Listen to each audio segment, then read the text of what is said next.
এর শুধু সিনা দেখা যায় আর কোনো কিছুই দেখা যায় না। এর কারণ কি? যুবকরা এই আশ্চর্য ঘটনা নিয়ে চলে গেল হাসানে বসরি রহমাতুল্লাহি আলাইহির কাছে। হাসানে বসরি রহমাতুল্লাহি আলাইহি ডাক দিয়ে বলেন, হে লোকচকল, তোমরা কি দেখে আসছো? এবার কবর খনন করনেওয়ালা লোকগুলো ডাক দিয়ে বলে, ভাই এই জিনিসগুলা দেখে আসলাম। হাসানে বসরি রহমাতুল্লাহি আলাইহি ডাক দিলেন ওই এলাকার সবচেয়ে প্রবীণ মানুষ, সবচেয়ে যার বেশি বয়স তাকে ডাক দিলেন।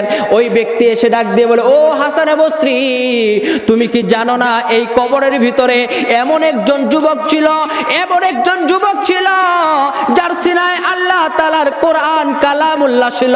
ওই কালামুল্লাহ থাকার কারণে ওই সিনা কোনো এরকম ভাবে পোকা মাকড় মাটি পর্যন্ত স্পর্শ করে নাই। আল্লাহু আকবার। আশরাফ আলী থানভী রাহমাতুল্লাহি আলাইহি কিতাবের ভিতরে যখন ঘটনাটা লিখতেছিলেন, নিচের টিকা দিয়ে তিনি লিখলেন, আমার জীবনে আমি অনেক ঘটনা লিখলাম, কিন্তু আমি কোনো ঘটনা লিখতে গিয়ে আমার চোখ থেকে পানি বাইর হয় না। কিন্তু আজকে আমার চোখ থেকে পানি বাইর হয়ে গেল, কারণ ওই যুবকটা তো সাধারণ যুবক নয়, ওই যুবকটা হলো একজন হাফেজে কোরআন। সুবহানাল্লাহ। হে হাফেজে কোরআন, তোমার দাম কত বেশি, কত বেশি। মাটি একজন মানুষের সব কিছু খেয়ে নেয়, কিন্তু তোমার সিনার ভিতরে যদি কোরআন থাকে, ওই সিনা কখনোই খেতে পারে না। সুবহানাল্লাহ। শুধু তাই নয়, আমার রাসূল সাল্লাল্লাহু আলাইহি সাল্লাম বলেন, হে কোরআনওয়ালার বাবা, হে কোরআনওয়ালার মা, তুমি কেমন দামি মা, তুমি কেমন দামি বাবা, তুমি তো তোমার নিজের কদর জানো না, তুমি তোমার কদর তো তুমি নিজে বুঝো না, তোমার দাম কত বেশি, কত বেশি। তোমার সন্তান যখন কিয়ামতের দিন যখন কোরআন পড়বে, ওই একটা করে আয়াত পড়বে, ওই আয়াতের কারণে তোমার সন্তান জান্নাতের এক ধাপ উপরে যাবে। সুবহানাল্লাহ। আর তুমি যে কোরআনওয়ালার বাবা, এই বাবা হওয়ার কারণে যখন তোমার সন্তান কোরআন পড়বে, তুমি মা, তুমি বাবা, তোমার মাথায় এরকম ভাবে সূর্যের আলোর ন্যায় একটা তাজ তোমার মাথার ভিতরে পড়ায়া দেওয়া হবে। সুবহানাল্লাহ। কোরআনটা অনেক দামি। দামি কি দামি না? মাথা নাড়া দেন, কথা বলেন ঠিক কি না? কোরআন কেমন দামি। আজকে এই কোরআনকে নিয়ে বাংলার জমিনের ভিতরে এরকম ভাবে অনেকেই কটূক্তি করে, কি করে না? এই মুসলমান বলতে চাই, গোটা পৃথিবীর ভিতরে যত মুসলমান আছে, সমস্ত মুসলমান তার বাবা থেকে, তার মা থেকে, তার স্ত্রী থেকে, তার পুত্র থেকে, তার পরিবার থেকে, তার সম্পদ থেকে, তার যা কিছু আছে সব কিছু থেকে কোরআনকে ভালোবাসে। কথা বলেন ঠিক কি না?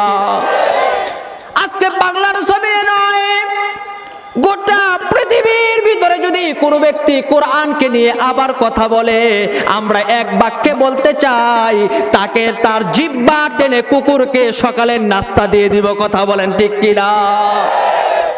ভাইরা আমার, তাহলে কোরআনটা অনেক দামি একটা কোরআন। আপনি লক্ষ্য করে দেখেন, বর্তমান আমাদের দেশ সোনার বাংলাদেশ, আমার দেশ সোনার বাংলাদেশ, আবার কেউ কেউ বলি সবুজ বাংলাদেশ। আবার বর্তমান আপডেট হয়ে গেছে আমার দেশ, আমার দেশের নাম নাকি ডিজিটাল বাংলাদেশ।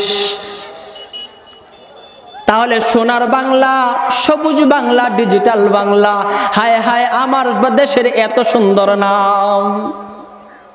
লক্ষ্য করে দেখো মুসলমান, সোনার বাংলা বলো, সবুজ বাংলা বলো, ডিজিটাল বাংলা বলো, হাজার বাংলাকে যদি এক পাল্লায় দেওয়া হয়, আর মক্কা মদিনাকে যদি এক পাল্লায় দেওয়া হয়, আমি জহিরুল ইসলাম আশরাফি বলে যাই, এই সমস্ত বাংলা থেকে মক্কা মদিনাটাই বেশি ভারী হয়। মক্কা মদিনা কেন ভারী হয়? মক্কা মদিনায় বড় বড় পাহাড় আছে, এই জন্য নাকি? আমার কথা বোঝা যায়? মক্কা মদিনায় বড় বড় পাহাড় আছে, এই জন্য কি মক্কা মদিনা ভারী হয়? এই জন্য ভারী নয়।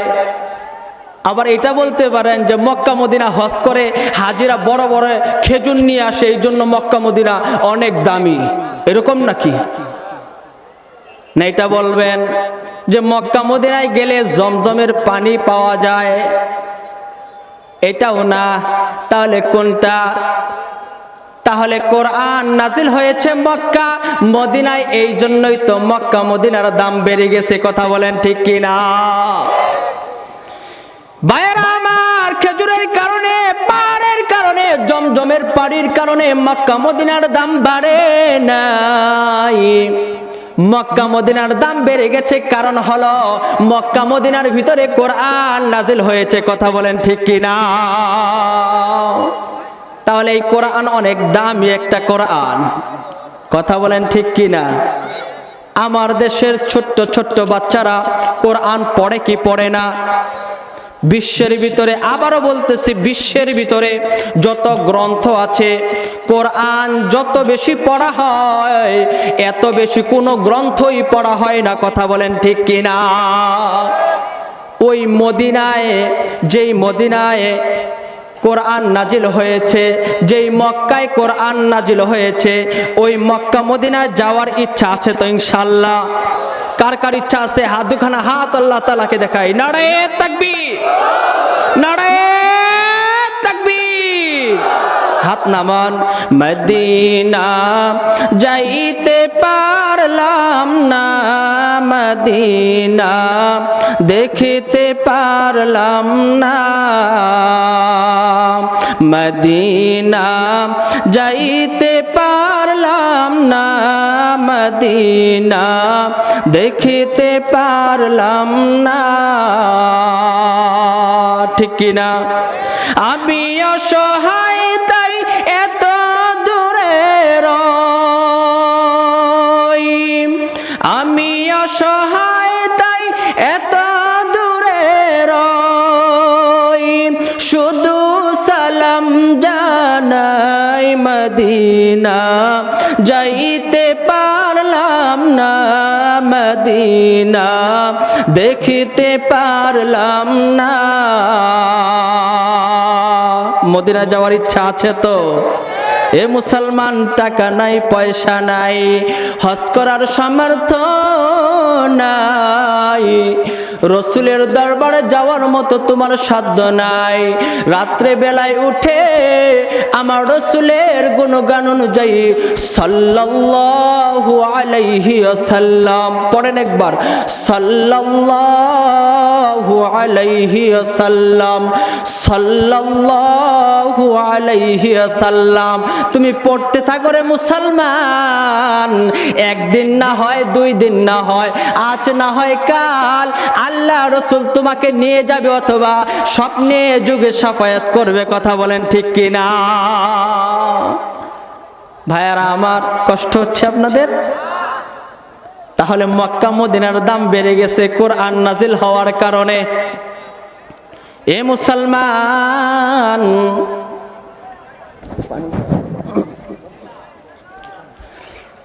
ভাইয়ারা আমার,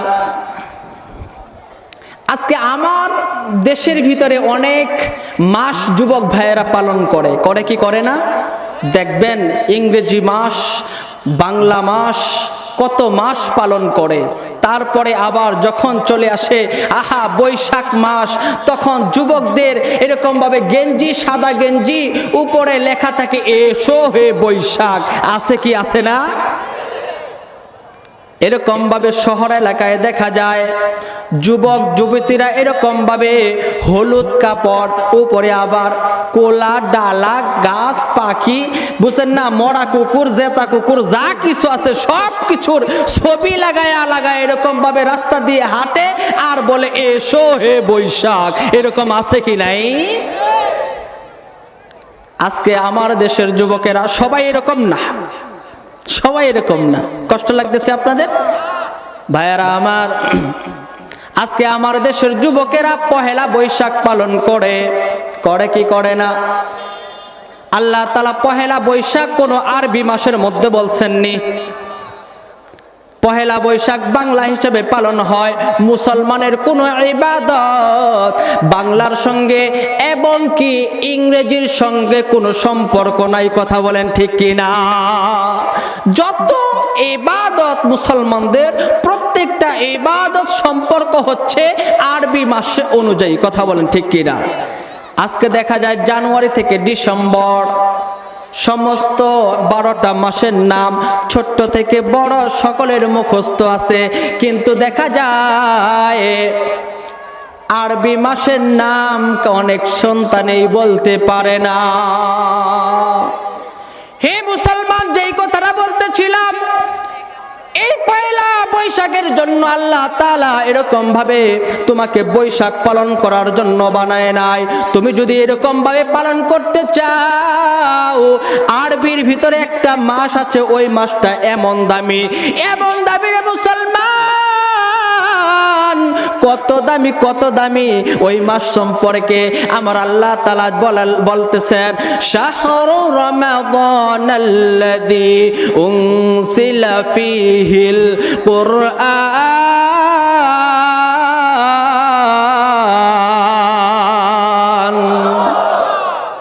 রমজান মাস চিনেন তো সবাই? অনেকেই শুনলেই তার কলিজায় হাড়ের ভিতরে আঘাত লাগে।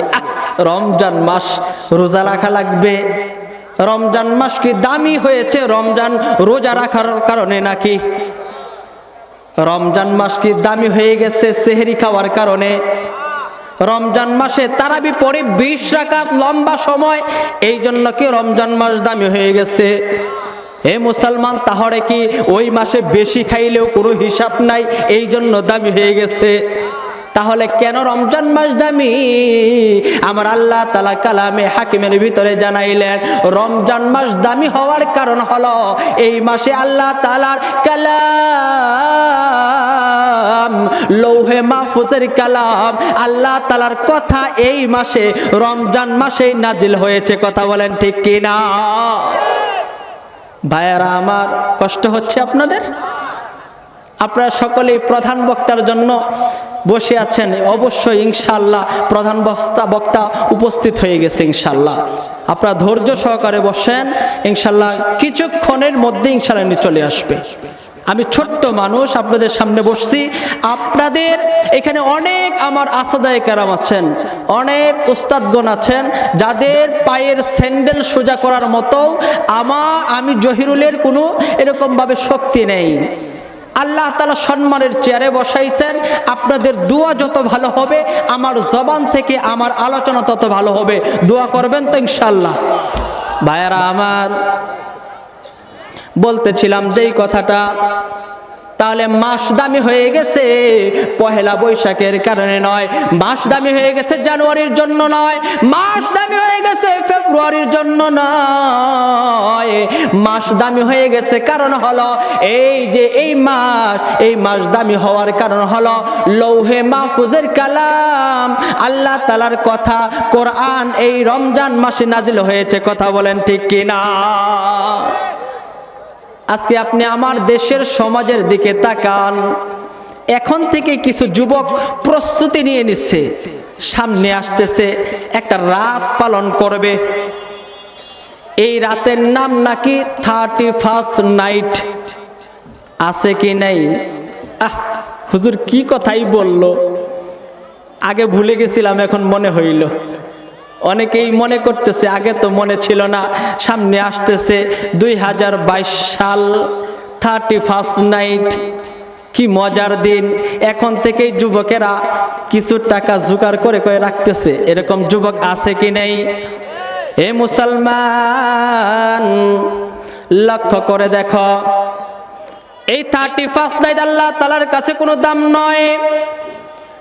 এই রাত্রের ভিতরে যদি হাজার রকমের গান বাজনা করে, এরকম ভাবে ফুল দিয়ে মালা দিয়ে তুমি কাউকে বরণ করো, এটা কোনো আল্লাহ তাআলার কাছে কোনো মূল্য নয়, বরঞ্চ গুনাহ আর গুনাহ। যত গান শুনবা গুনাহ, যত ডেক্স বাজাবা গুনাহ, যত ধরনের কাজ করবা সব গুনাহ। ওই রকম একটা রাত আল্লাহ তাআলা দিয়েছেন। রাতটার নাম বলবো। আল্লাহ তাআলা বলেন, ইন্না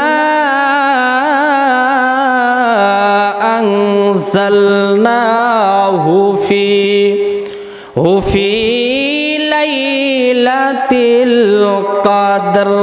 আল্লাহু আকবার। একটা রাতের নাম লাইলাতুল কদর, নামটা শুনছেন? লাইলাতুল কদর কেমন দাম? লাইলাতুল কদর কি? ওয়া মা আদরাকা মা লাইলাতুল কদর। লাইলাতুল কদর কি? প্রশ্ন করা হলো লাইলাতুল কদর কি? লাইলাতুল কদরি খায়রুম মিন আলফি শাহর। লাইলাতুল কদর হলো একটা রাত হাজার রাতের চেয়ে উত্তম। সুবহানাল্লাহ। হাজার মাসে 30,000 রাত হয়। কত হাজার? 30,000 রাত হয়। ওই লাইলাতুল কদরের এক রাত্রে কোনো ব্যক্তি যদি আমল করে তাহলে আল্লাহ তাআলা তাকে 30,000 লাগাতার রাত্রে এরকম ভাবে নফল নামাজ পড়লে যেই সব হয়, আল্লাহ তাআলা তার আমল নামায় এতগুলো নেকি দেয়। আমার কথাগুলো বুঝে আসছে তো ভাইয়েরা আমার? তাহলে লক্ষ্য করে দেখেন, কোরআনের সঙ্গে যার সম্পর্ক হয়ে গেছে ওই জিনিসটাই দামি হয়ে গেছে। মুসলমান ইমানদার আল্লাহর গোলাম, আল্লাহ তাআলা লৌহে মাহফুজের কালাম, আল্লাহ তাআলা কাঠের জন্য তিনি কোরআন নাজিল করে নাই। আল্লাহ তাআলা পোশাকের জন্য কোরআন নাজিল করে নাই। আল্লাহ তাআলা দেশের জন্য কোরআন নাজিল করে নাই। আল্লাহ তাআলা মাসের জন্য কোরআন নাজিল করে নাই। আল্লাহ তাআলা বছরের জন্য আল্লাহ তাআলা কোরআন নাজিল করে নাই। তাহলে আল্লাহ তাআলা কোরআন কেন নাজিল করলো? আমার আল্লাহ তাআলা সুন্দরভাবে জানায়া দিলেন, হুদাল্লিন্নাস।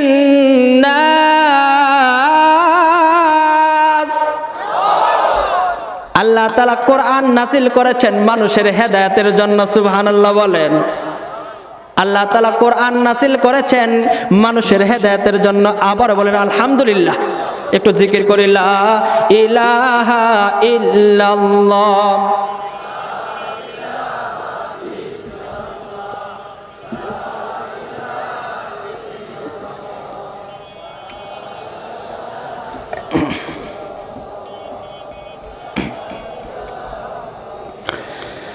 লা ইলাহা ইল্লাল্লাহ, লা ইলাহা ইল্লাল্লাহ, লা ইলাহা ইল্লাল্লাহ, লা ইলাহা ইল্লাল্লাহ। কোন খালিক নেই তুমি ছাড়া, কোন মালিক নেই তুমি ছাড়া, কোন মাবুদ নেই তুমি ছাড়া, কোন মাশুক নেই তুমি ছাড়া। এই জীবনে তোমার মতো আপনার কেউ নাই। জীবনে মরণে তুমি ভরসা। তুমি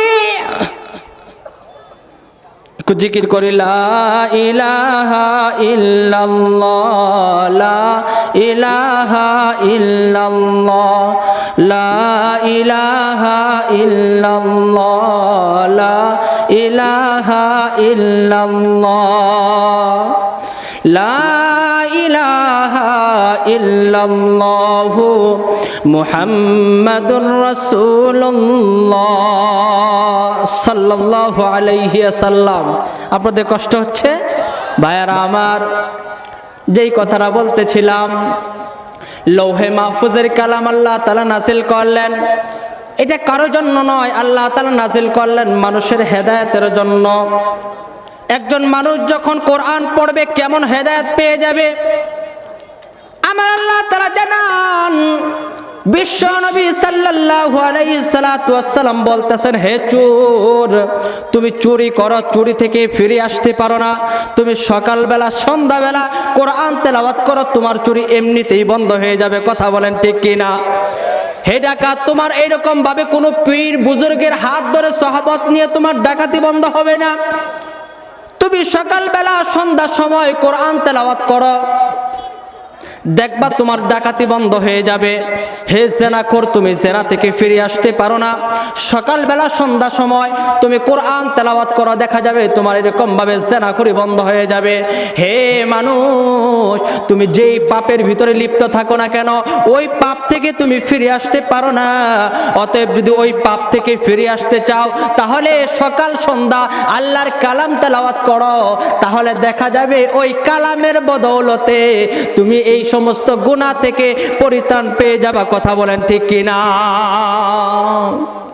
কোরআন একটা ম্যাগনেট, অনেক দামি একটা জিনিস।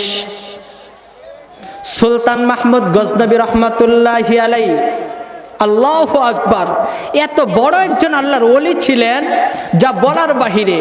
কিতাবের ভিতরে আসছে সুলতান মাহমুদ গজনবী রহমাতুল্লাহি আলাইহি এশার ওযু দ্বারা ফজরের নামাজ পড়তেন।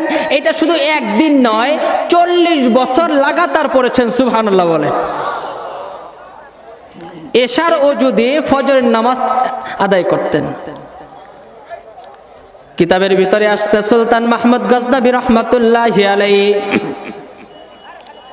রাত্রে বেলায় একদিন আল্লাহ তাআলার দরবারে ফরিয়াদ তলব করলেন, রব্বে কারীম, এশার নামাজের ওযু দ্বারা আমি ফজর পর্যন্ত এরকম ভাবে নামাজ আদায় করি। আমি আজকে তোমার কাছে জানতে চাই, আমাকে যদি তুমি জান্নাত দাও, তাহলে কোন আমলের বিনিময়ে তুমি আমাকে জান্নাত দিবা? এরকম আমাদের আশা আছে না? আশা আছে কি নাই?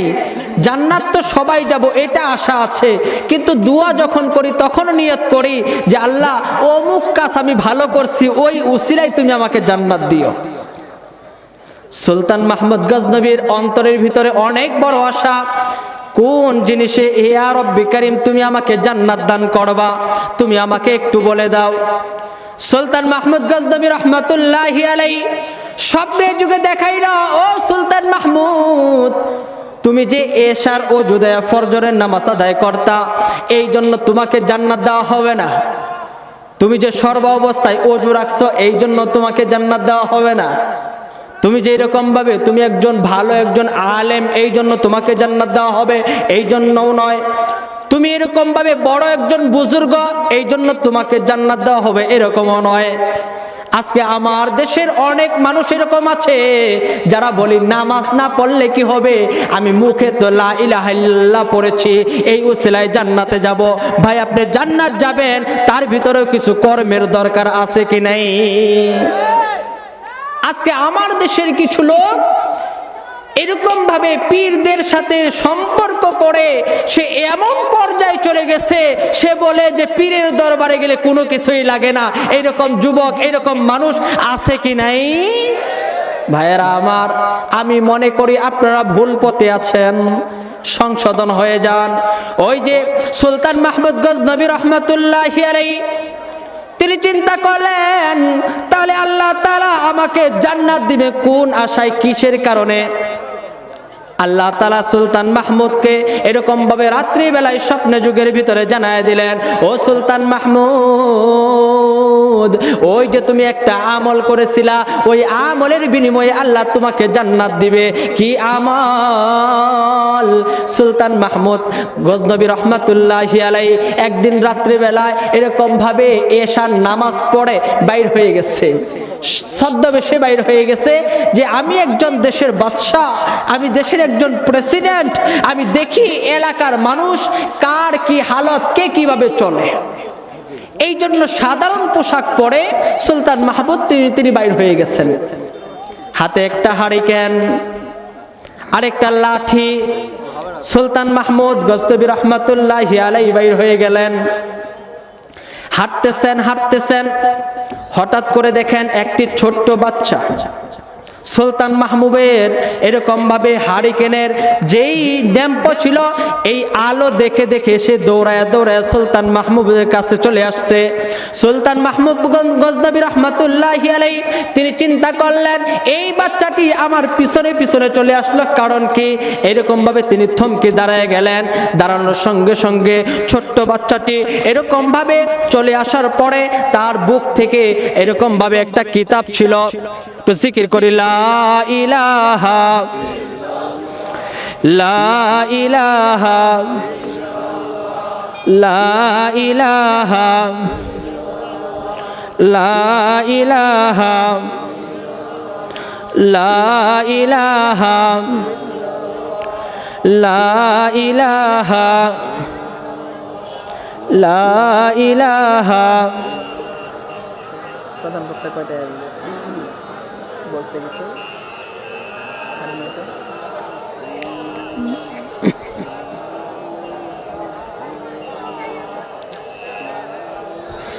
লা ইলাহা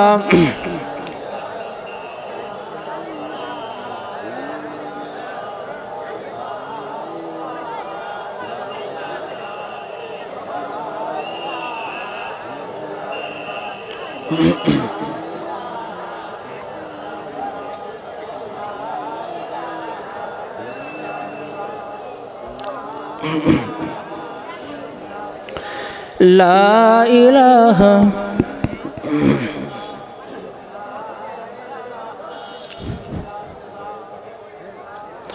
লা ইলাহা ইল্লাল্লাহ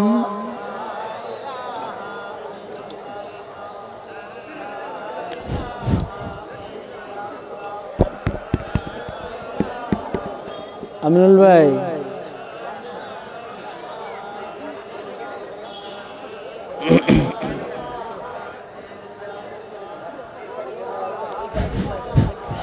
লা ইলাহা ইল্লাল্লাহ লা ইলাহা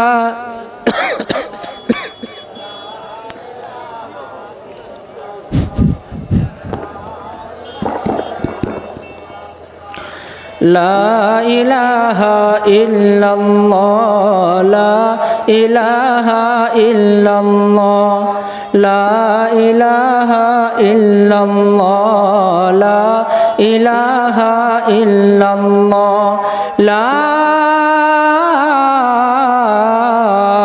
ইলাহা ইল্লাল্লাহু মুহাম্মাদুর রাসূলুল্লাহ সাল্লাল্লাহু আলাইহি ওয়াসাল্লাম।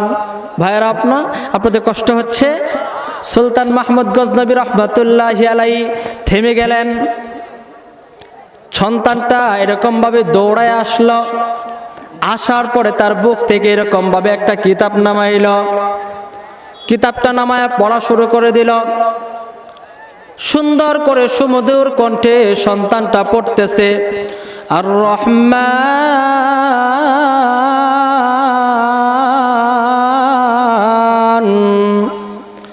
আল্লামাল কুরআন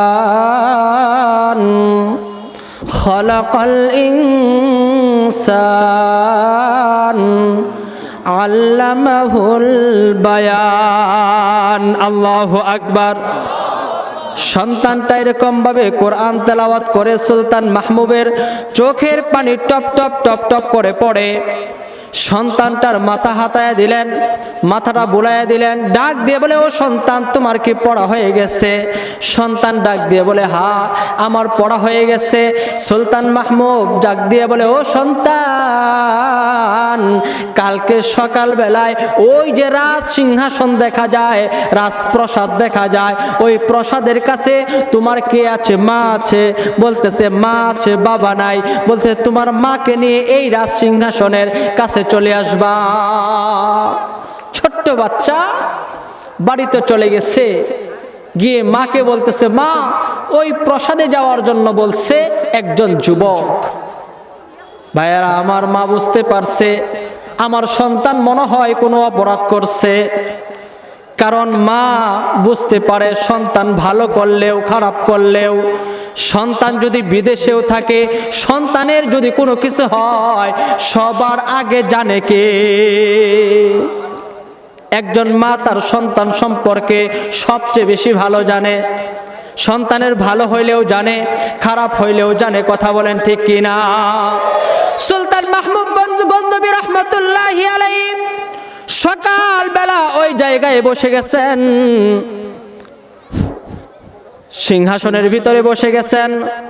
এবার সন্তানটা গুটি গুটি পা পা করে এরকম ভাবে তার মাকে নিয়ে একটু জিকির করি লা ইলাহা, একটু আওয়াজ দেন লা ইলাহা ইল্লাল্লাহ, লা ইলাহা ইল্লাল্লাহ, লা ইলাহা ইল্লাল্লাহ, লা সঙ্গে যাবা এরকম অনেক শিক্ষক আছে কি নাই? দেখা যায় অনেক সন্তান এরকম আছে যেই সন্তানের মা নাই, অনেক সন্তানের বাবা নাই, মা হারা সন্তান, বাবা হারা সন্তান, পাশের বাড়ির যুবক সন্তানটাকে অনেক ভালোবাসে, অনেক মোহাব্বত করে, যার কারণে তার যত খরচ হয় সমস্ত খরচ বহন করে। এরকম মানুষ আছে কি নাই? কিয়ামতের দিন ওই সন্তান ওই ব্যক্তিকে নিয়ে জান্নাত পর্যন্ত যাবে। কথাটা আমার নয়, কোনো মোল্লারও নয়, ওই কথাটা স্বয়ং রাসূলের। বলেন সুবহানাল্লাহ। ভাইয়েরা আমার, ওরকম তলেবে ইলমদেরকে মোহাব্বত করার দরকার আছে কি নাই? আওয়াজ দিয়ে বলেন আছে কি নাই? ওই যে সুলতান মাহমুদ, তিনি চোখের পানি ছেড়ে দিয়ে সন্তানকে ডাক দিয়ে বলো, সন্তান আয় আয়, তুই আমার বুকে আয়, তোর বাবা নাই, তোর মা আছে, তোর মাকে, তোর তুই আমাকে, তোর যা খরচ থাকবে সমস্ত খরচ আজ থেকে আমি সুলতান মাহমুদ বহন করে নিলাম। বলেন সুবহানাল্লাহ। সুলতান মাহমুদ ওই যে রাত্রি বেলায় স্বপ্নে দেখতেছিলেন, আল্লাহ তাআলা জানায়া দিলেন, ও সুলতান, তোমার 40 বছর এশার ওযু দিয়ে তুমি ফজরের নামাজ আদায় করছো, এই জন্য তোমার জন্য আমি জান্নাত রাখি নাই। তুমি সারাদিন ওযু রাখছো, এই জন্য তোমাকে জান্নাত দেই নাই। তুমি কোরআন পড়ো, এই জন্য তোমাকে আমি জান্নাত নির্ধারণ করছি, এরকম নয়। ও সুলতান, তোমার হায়াতের জিন্দেগির ভিতরে ওই আমল, ওই কাজ আমি আল্লাহ তাআলার কাছে সবচেয়ে বেশি পছন্দ হয়েছে। ওই সন্তানকে যখন তুমি মুহাব্বত করে ভালোবেসে, তলেবে ইলমকে মুহাব্বত করে ভালোবাসো, এই জন্য তোমার কাজটা আমি আল্লাহ তাআলার কাছে ভালো লেগেছে, যার কারণে তোমার জন্য ওই সন্তানের ওসিলায় জান্নাত লিখে দিয়েছি। সুবহানাল্লাহ। ভাইয়েরা আমার, এরকম সন্তানকে মোহাব্বত করার দরকার আছে কি নাই? আজকে দেখা যায় তলেবে ইলমদেরকে অনেক মানুষ একটু আড়াল চোখে দেখে, টেরা চোখে দেখে। এরকম আছে কি নাই? মনে করে যে এরা কি করে খাবে, এরা কিভাবে পড়বে। হে মুসলমান, আমি তো বলি, আমি অনেক সময় বলি, আমি প্রায়ই বলি, জুমাতে বলি, আসমান থেকে রিজিকের ফয়সালা হয়। জমিনে তুমি ধান দেখো, গম দেখো, ভুট্টা দেখো, অনেক রিজিক দেখো। এই রিজিক তুমি খেতেও পারো, না খেতে পারো, কিন্তু আসমানের রিজিক যার উপরে ফয়সালা হয়ে যায় তার কোনো টেনশন থাকে না। কথা বলেন ঠিক কিনা? ভাইয়েরা আমার, আমার দেশে একটা কথা বলে, আমার উস্তাদজি বলতেন যে কোনো ব্যক্তি যদি দিনের শুরুতে শরীরের ভিতরে আতর লাগায়, আপনি সকালবেলা শরীরে যদি আতর লাগান, দেখবেন সন্ধ্যা পর্যন্ত ওই শরীরে আতরের ঘ্রাণ পাওয়া যায়। কথা বলেন ঠিক কিনা? সারাদিন কেটে যায়, সন্ধ্যার সময় জার্মার কাছে নিয়ে যাবেন, দেখবেন কি শরীরে আতরের ঘ্রাণ আসে। কথা বলেন ঠিক কিনা? ভাইয়েরা আমার, আপনার সন্তানকে এরকম ভাবে ইঞ্জিনিয়ার বানান, ডাক্তার বানান, মাস্টার বানান, যে কোনো পর্যায়ে করেন না কেন, প্রাথমিক অবস্থায় যদি তাকে দ্বীনের শিক্ষা দেন, সে দুনিয়ার ভিতরে যা কিছু করুক না কেন, সে দুনিয়ার ভিতরে সর্বপ্রথম যখন কোরআনের সবক পেয়ে যাবে, মৃত্যু পর্যন্ত এই কোরআনের ঘ্রাণ তার শরীরের সঙ্গে লেগে থাকবে। কথা বলেন ঠিক কিনা? এই জন্য আমরা নিজেরাও কোরআন পড়ব, আমাদের সন্তানদেরকেও কোরআন শিক্ষা দিব। কারণ আল্লাহ রাসূল সাল্লাল্লাহু আলাইহি সাল্লাতু ওয়াস সালাম বলেন, খায়রুকুম মান তাআল্লামাল কুরআনা ওয়া আল্লামা, যে কোরআন পড়ে এবং যারা পড়ায় তারাই আল্লাহ তাআলার কাছে অনেক দামি, অনেক শ্রেষ্ঠ। আল্লাহ পাক রব্বুল আলামিন আমাদের সবাইকে কোরআন অনুযায়ী নিজের জীবন, কোরআন ধারণ করার, এবং কি দিনের শুরুতে, রাত্রের শুরুতে প্রতিনিয়ত কোরআন পড়ার তৌফিক দান করুক। সকলে বলে আমিন। ওয়া আখির দাওয়ানা আনিল হামদুলিল্লাহি রাব্বিল আলামিন। আসসালামু আলাইকুম ওয়া রাহমাতুল্লাহি ওয়া বারাকাতুহু। আলহামদুলিল্লাহ। মুবারকবাদ জানাচ্ছি মহতরম আলোচককে সুন্দর আলোচনা করার জন্য।